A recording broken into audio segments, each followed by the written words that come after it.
လွန်ခဲ့တဲ့နှစ်ပေါင်းများစွာကဖျားသခင်စီမှာအလုလုတဲ့အရက်အမောင်းအလွန်မြင့်မားတဲ့လူတစ်ယောက်ရှိခဲ့ပါတယ်။သူ့ရဲ့နေ့စဉ်ဘဝကတော့ပုံမှန်ပါပဲ။မနက်မိုးလင်းရင်အိပ်ယာထမနက်စာစားပြီးတာနဲ့ကဘာကြီးကိုတန့်ရှင်းလှပအောင်ပြုပြင်ဖို့အပြင်ကိုထွက်လေ့ရှိပါတယ်။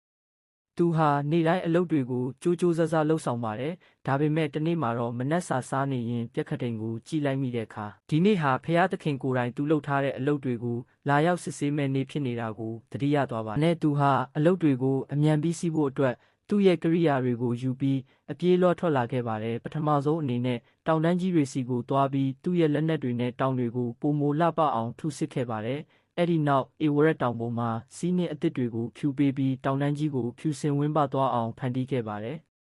ဓာတ်တင်မကသေးပဲတောအုပ်ထဲကအတုံးမဝင်တဲ့ခြုံတွေတွေကိုရှင်းလင်းပေးပြီးရေကန်ကြီးတွေထဲကိုလည်းကြည်လင်တဲ့ရေတွေဖြည့်ပေးခဲ့ပါတယ်အဲ့ဒီအချိန်မှာပဲအနီးနားမှာရှိတဲ့မျိုးနွယ်စုဝင်တွေရောက်လာပြီးဒီလောက်အထိကြီးမားတဲ့လူတစ်ယောက်ကိုတခါမှမမြင်ဘူးတာကြောင့်အံ့အားသင့်ပြီးကြောက်လန့်သွားကြပါတယ်